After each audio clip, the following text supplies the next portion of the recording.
तर अहमदाबादहून लंडनला जाणाऱ्या या विमानात 1.25 लाख लिटर पेट्रोल होतं। त्यामुळेच विमान क्रॅश झाल्यानंतर मोठी जीवितहानी सुद्धा झाली आहे। कुणी लंडनला स्थायिक व्हायला निघालं होतं तर कुणी वडिलांच्या अंत्ययात्रेसाठी मुंबईला आलं होतं। पाहूयात।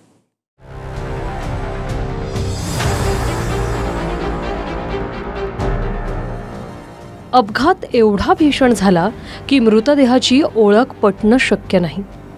त्यामुळे आता DNA चाचणी करूनच मृतदेहाची ओळख पटवली जाणार आहे। त्यासाठी आतापर्यंत जवळपास 200 नातेवाईकांनी DNA चाचणीसाठी नमुने दिले। DNA मॅच झाल्यावर मृतदेह सोपवले जातील। 3 primary identifiers. One is the fingerprint. Second is dental characteristics because teeth can withstand the heat. And third is the DNA. DNA is of course the gold standard.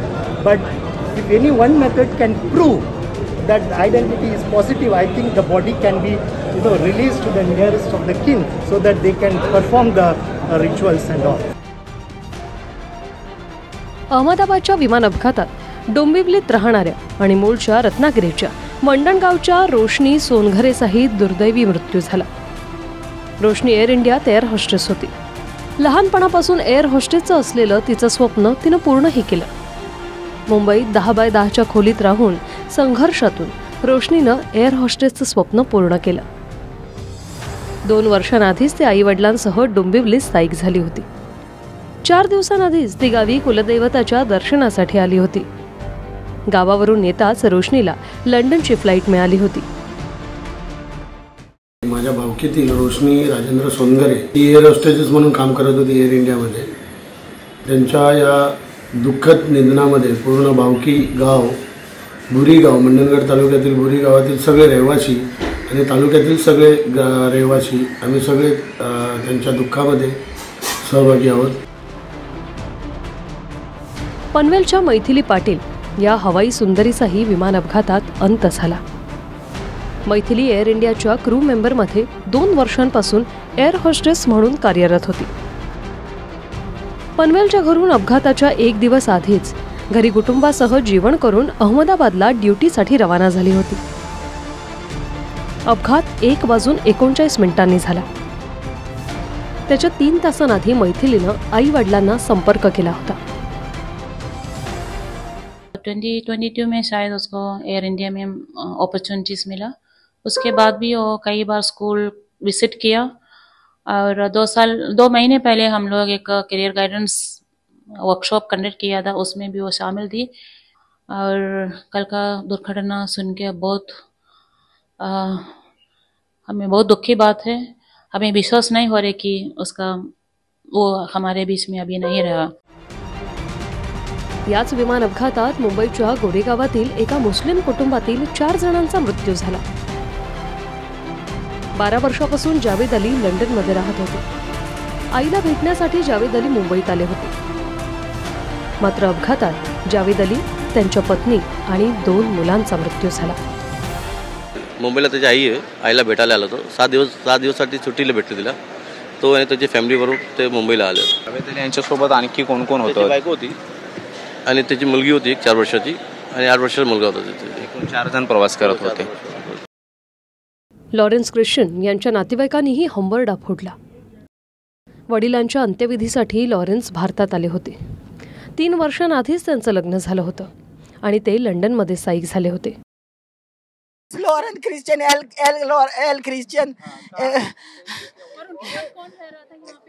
कोई नहीं, अकेला ही आया ना, रखने के लिए आए थे हम लोग। वहाँ पे कौन उनकी वाइफ है लंदन में। तो 2-3 साल हुआ शादी करी है उसकी। कौन सी तारीख को वो अहमदाबाद आए थे? 1 तारीख को आया था। पापा एक्सपायर हो गया था उसका, तो उसको देखने के लिए वो विधि के लिए आया था और फिर वापस से निकल जाता था। कल तो ये टाइम पे तो निकल गया था मेरा। लंडनला पत्नी आणि 3 मुलांना घेऊन जाणाऱ्या राजस्थानातील प्रतीक जोशींच्या कुटुंबाचा अंत झाला। विमानातला हा सेल्फी या कुटुंबासाठी शेवटचा ठरला। प्रतीक जोशी लंडनमध्ये सॉफ्टवेअर इंजिनियर होते। पत्नी कोमी व्यास या डॉक्टर होत्या। पत्नीसह मुलांना लंडनमध्ये शिफ्ट करण्यासाठी संपूर्ण प्रक्रिया पार पाडली होती। एका क्षणात होत्याचं नव्हतं झालं. नकुल आणि प्रद्युत या 5 वर्षाच्या जुळ्या मुलांसह 8 वर्षाची मुलगी मियाराचाही विमान अपघातात मृत्यू झाला.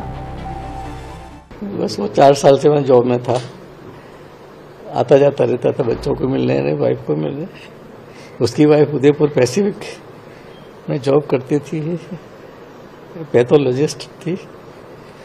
फिर उसके जब 4 साल पूरे हो गए, उसको एक्सटेंशन और मिल गया, तो उसने कहा कि मेरे बच्चों को मैं ले जाता हूँ, इसलिए वो आया. वो हमेशा कभी डायरेक्ट फ्लाइट में आता ही नहीं था. वो उसने कहा कि डायरेक्ट फ्लाइट है, बच्चे को तकलीफ नहीं पड़ेगी. तो मैं डायरेक्ट फ्लाइट मैंने कहा हाँ आ जा बेटा, अच्छा रहेगा बहुत ही. हे विमान मेडिकल कॉलेजच्या हॉस्टेलवर कोसळलं. त्यात चहाची टपरी चालवणाऱ्या 14 वर्षीय मुलाचा होरपळून मृत्यू झाला. या आजीने आपला नातू गमावला. जैसा धमाका हुआ ऐसे में इधर से खड़ी हो गई तो छोकरा तो उधर जल गया, लेकिन वो बहू है ना, उसका हाथ उसका पैर जल गया. अभी हॉस्पिटल में है, अभी लड़के की बॉडी दिया नहीं है. वो लड़का भी हॉस्पिटल में और मर गया. मेरा कंधा देने वाला, मेरी लाकड़ी पकड़ने वाला छोकरा गुजर गया 14 साल का. ऐसा किसी का हाथ टूट गया, किसी का पैर भी नहीं मिला, किसी का वो जल गया सब.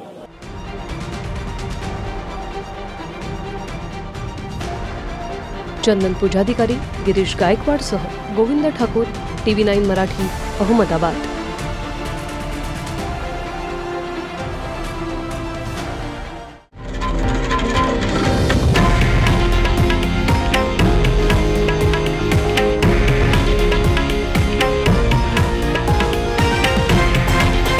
हे आहे देशातील नंबर 1 न्यूज नेटवर्क आणि आपण पाहत आहात TV9 मराठी, एकमेव.